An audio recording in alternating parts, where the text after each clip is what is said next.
Hello students, I am Aarti and I heartily welcome you all to my YouTube channel Aarti Education World. My dear students, आज की इस video में हम आपकी class 10 की English की वर्कशीट नंबर 36 पढ़ेंगे जिसकी डेट है 5 अक्टूबर 2021. My dear students, name of the student लिख लीजिए, name of the class teacher लिख लीजिए. बच्चों, आज की जो आपकी वर्कशीट है उसमें आपका एक चैप्टर है from the diary of Anne Frank. उस चैप्टर का ही आज आपकी वर्कशीट आई है. अब देखिए इसमें क्या आया है करने को, ज़रा देखते हैं. एमसीक्यूज इसमें आए हैं, आपको एमसीक्यूज करने हैं. फिर आपका फुटप्रिंट्स विदाउट फीट में से ही आगे के भी हैं, तो चलिए उसको बाद में करेंगे. पहले ये देखते हैं कि from the diary Anne Frank से कौन से एमसीक्यू आए हैं. Paper has more patience than people, what does the statement mean. इस स्टेटमेंट का, इस कथन का क्या मतलब है. पेपर में ज़्यादा पेशेंस यानी कि धैर्य होता है लोगों की अपेक्षा. तो more people like writing than talking. ज़्यादा लोग लिखना पसंद करते हैं बात करने के बजाय. ये तो इसका मतलब बिल्कुल भी नहीं है. She felt she could not express well on paper. वो ये सोचती थी वो अच्छे से पेपर पर एक्सप्रेस नहीं कर सकती, तो ये भी बिल्कुल गलत है. She had more faith in people than paper. People में ज़्यादा फेथ थी पेपर से, ये भी नहीं. इसका होगा she could openly express on paper without someone correcting him. उसको ये लग रहा था कि वो खुल के अपनी जो भावनाएं हैं उसको व्यक्त कर सकती है पेपर पे और बिना कोई उसके करेक्ट करे हुए. क्योंकि हम किसी इंसान से अपनी बात बताएंगे तो वो शायद ना भी सुने, या फिर सुनेगा तो हमें टोकेगा. तो वो कहती है वो paper has more patience than people, कि लोगों से ज़्यादा धैर्य किस में होता है, पेपर में होता है. तो इसका ऑप्शन कौन सा हो जाएगा my dear students. D option will be the right option. ठीक है, चलिए सेकेंड क्वेश्चन देखते हैं. Anne try to convince Mister Keesing with what arguments. Anne कोशिश करती है मिस्टर कैसिंग को कौन से आर्ग्यूमेंट्स, कौन से वाद विवाद करके, कौन से कैसे बहस करके. Argument with teacher is good. ये आर्ग्यूमेंट करके कि टीचर अच्छे होते हैं. Right to be talkative as class is not a library. Talkative, right to be talkative as class is not a library. इतना टॉकेटिव होना क्लास में लाइब्रेरी नहीं होता है, ये भी नहीं है. Inherited this trait from her mother. हाँ, यही इसका आंसर है, क्योंकि वो यही बोलती है मिस्टर कैसिंग को कि ये जो बोलने की आदत आई है ये मुझे मम्मी से आई है, क्योंकि मेरी मम्मी भी बहुत बोलती है. तो ये हो जाएगा इसका सी ऑप्शन. ठीक है, C option will be the correct option. Right, चलिए come to the third one. How did Anne feel when Mr Keesing punished her the third time. कैसा एन को कैसा फील हुआ. एनी भी बोलते हैं बहुत सारे, इसको प्रोनाउंस करते हैं, और एन भी बोलते हैं. तो आप एन बोलिए, ज़्यादा अच्छा लगता है. एन कैसा फील करती है जब मिस्टर कैसिंग उसको तीसरी बार पनिश करते हैं. Was not happy to write 3 essays on the same topic.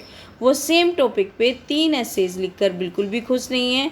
C did not enjoy making fun of mister Keesing का मजाक उड़ाना उसे अच्छा नहीं लगता.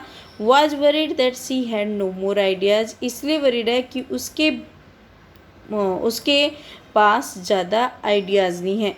तो ये इसका जो आंसर होगा ये होगा कि उसके पास ज़्यादा आइडियाज़ नहीं है, क्योंकि वो अपना जो क्या है अपना शोकेस हर राइटिंग स्किल्स ये भी नहीं होगा, क्योंकि वो अपना जो क्लासमेट था उसकी मदद लेती है और उससे लिखती है. ठीक है, एक मिनट.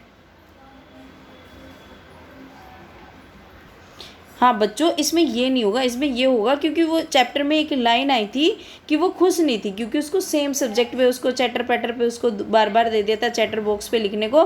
तो इसका ए ऑप्शन लगाइए आप. इसका ए ऑप्शन एब्सोल्युटली करेक्ट होगा. ठीक है, ये ठीक है कि उसने अपने क्लासमेट की मदद ली थी, लेकिन वो इसलिए परेशान नहीं थी, वो खुश नहीं थी कि उसको सेम सब्जेक्ट पे तीसरी बार उन्होंने, एक बार दिया, दूसरी बार दिया, फिर तीसरी बार दिया, सेम टॉपिक पे दिया. तो इसका ऑप्शन ए ठीक होगा एकदम. ठीक है, तो आप ये करिए.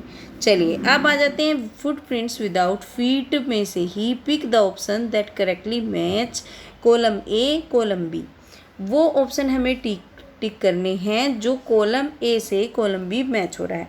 देखिए, द स्ट्रेंजर वॉज, स्ट्रेंजर कैसा था, एक्सेंट्रिक था, कोलस था और शॉर्ट टेम्पर्ड था, ये आ जाएगा इसका। He had escaped from Iping,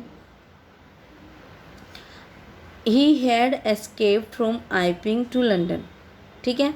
he had an uncommon appearance, उसकी अनकॉमन अपीयरेंस थी। है जी वोर बैंडेजेस, उसने बैंडेज पहनी थी और अपने फोरहेड पे, है ना, और उसने नकली नाक भी लगा रखी थी, पट्टियाँ भी बंधवा रखी थी, तो उसकी एकदम अलग अपीयरेंस थी, ठीक है।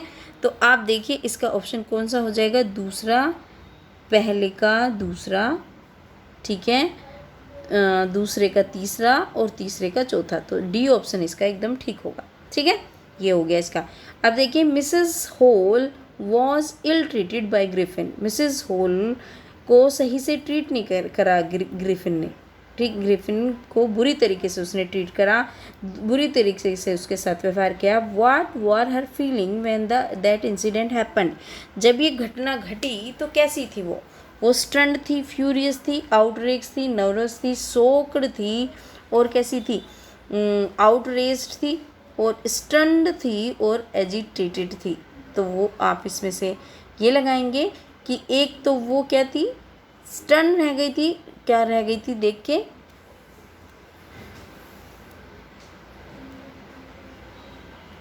तो मिसेस होल कैसी रह गई थी, मिसेस होल का हम लगाएंगे शॉक्ड एंड आउटरेज्ड नहीं लगाएंगे, इसमें हम लगाएंगे स्टन्ड एंड फ्यूरियस, क्योंकि वो एकदम स्टन हो गई थी, मतलब, और फ्यूरियस हो गई थी। स्टन्ड का मतलब होता है चकरा गई थी, मतलब उन्हें बेहोशी आ गई थी ना, तो इसलिए शॉक्ड भी रह गई थी, क्योंकि शॉक्ड भी थोड़ा सा ऐसे ही इंप्रेशन है, गुस्सा भी हो गई थी। तो आप, लेकिन इसमें अगर मोस्ट अप्रोप्रिएट वाली बात आएगी तो आप इसको लगाओ स्टन्ड एंड फ्यूरियस, ठीक है, ये लगाएंगे इसका ऑप्शन, ठीक है बच्चों। क्योंकि ये देखिए, होने को तो ये भी ठीक है, लेकिन जब हमारे एमसीक्यू आते हैं हमें करना होता है जो सबसे मतलब बेस्ट फिट हो रहा है उसके अंदर, मोस्ट अप्रोप्रिएट, वरना तो सारे ही तीनों चारों ही ऑप्शन को हम ये नहीं कह सकते कोई सा भी गलत है, हैं सब सही, लेकिन सबसे सही अगर किसी की बात होती है तो ए है। अगला देखिए, the boys were surprise to see bare footed footprints in London, जो लड़के हैं वो सरप्राइज हो गए थे, नंगे पैर वाला जो इंसान था, बेयर फुटेड पर्सन, उन्होंने जब देखा कि पैर छपते जा रहे हैं और कोई उन्हें दिख नहीं रहा था, तो उन्होंने क्या सोचा कि कोई मिस्टीरियस मैन है। वो यही सोच रहे थे कि क्या मिस्ट्री है, क्या रहस्य है, क्योंकि उन्हें तो नहीं पता था कोई मैन इनविजिबल है, तो ये तो नहीं लगा सकते, इमेजिनेशन भी नहीं थी, मैजिक ट्रिक भी नहीं सोच रहे थे, तो वो क्या सोच रहे थे, इसका ए ऑप्शन आपका एकदम ठीक हो जाएगा। तो बच्चों, ये थी आज की आपकी वर्कशीट। होपफुली आपको वीडियो से हेल्प मिली होगी। अगर बच्चों आपको अच्छा लगता है, मेरा पढ़ाया हुआ समझ आता है, तो प्लीज़ वीडियो को लाइक करें, अपने सारे फ्रेंड्स के साथ शेयर करें। और बच्चों, अगर आप अभी तक किसी बच्चे ने अभी तक चैनल को सब्सक्राइब नहीं करा है तो चैनल को सब्सक्राइब भी करें और एक कमेंट लिखकर ज़रूर बताएं कि आपको वीडियो कैसी लगी। Thank you students, have a nice day.